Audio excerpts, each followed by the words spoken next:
সমস্যা এই জায়গায়, আমাদের আলেম ওলামাদের অনেকে ভাড়াটিয়া হিসেবে থাকতে অভ্যস্ত হয়ে গেছে।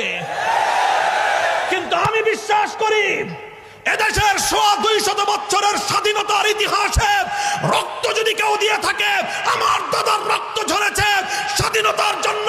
রক্ত দিয়ে থাকলে আমার পূর্বপুরুষরা রক্ত দিয়েছে। বালাকোটের রণাঙ্গনে সৈয়দ আহমদ শহীদ আমার পূর্বপুরুষ রক্ত দিয়েছে। সেই শামিলের রণাঙ্গনে আমার পূর্বপুরুষ হাফেজ জামান শহীদ রক্ত দিয়েছে। সিপাহী বিদ্রোহে আমার পূর্বপুরুষ রক্ত দিয়েছে।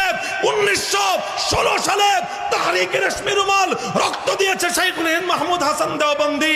কারাগারে বন্দী হয়েছে আমার পূর্বপুরুষ শাইখুল ইসলাম হোসেন আহমদ মাদানী। 1952-তে ভাষা আন্দোলনে রক্ত দিয়েছে তামাদ্দুন মজলিসের লোকজন।